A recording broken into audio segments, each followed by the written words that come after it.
Hi friends, ఈ రోజు నేను దొండకాయ పకోడీ క్యాటరింగ్ స్టైల్లో ఎలా తయారు చేసుకోవాలో చూపిస్తాను.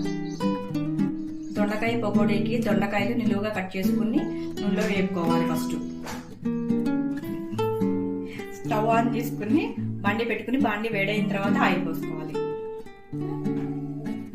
తగినంత ఆయిల్ పోసుకుని దొండకాయ ముక్కలు ఆయిల్ వేడైన తర్వాత దొండకాయ ముక్కలు ఆయిల్ వేసి గోల్డ్ కలర్ వచ్చే వరకు వేపుకోవాలి. దొండకాయ ముక్కలు క్రిస్పీగా వేగిన తర్వాత బౌల్లో తీసేసుకోవాలి.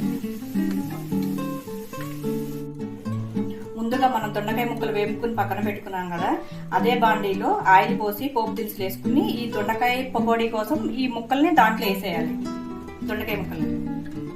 దొండకాయ ముక్కలతో పాటు ఉల్లిపాయ ముక్కలు కూడా వేపుకోవాలి. పకోడీ కోసం తగినంత శనగపిండి,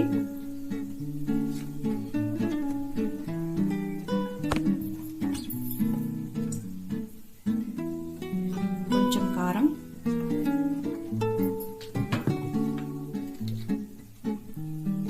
కొంచెం ఉప్పు,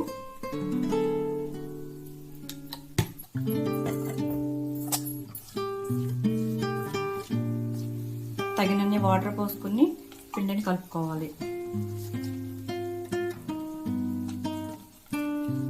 ఇంకొక స్టవ్ వెలిగించుకుని బాండీ పెట్టుకుని బాండీ వేడైన తర్వాత మనం కలుపుకున్న పకోడీ పిండి ఉంది కదా, నూనెలో వేసుకోవాలి.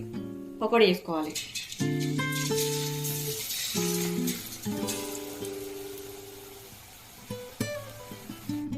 ఇలా వేగిన తర్వాత గిన్నెలోకి తీసేసుకోవాలి.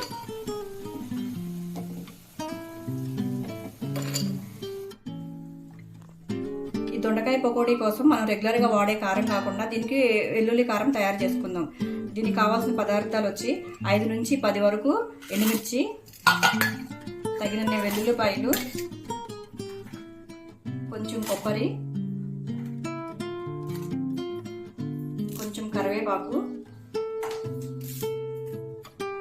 కొంచెం జీలకర్ర.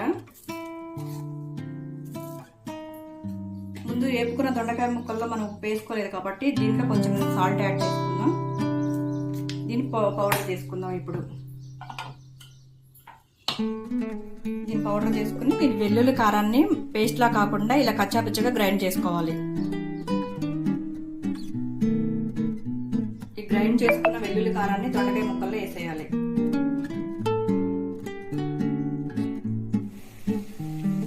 వెల్లుల్లి కారం పచ్చివాసన అంతా పోయే వరకు వేపుకుని ఇవి ముందుగా వేసుకున్న పకోడీ దాంట్లో వేసేయాలి.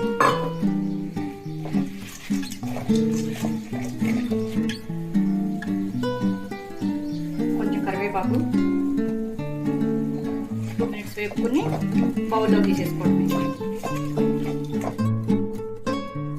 టేస్టీ క్యాటరింగ్ స్టైల్లో దొండకాయ పకోడీ కర్రీ రెడీ అయిపోయింది. దీన్ని ప్లేట్లో తీసేసుకోవడమే.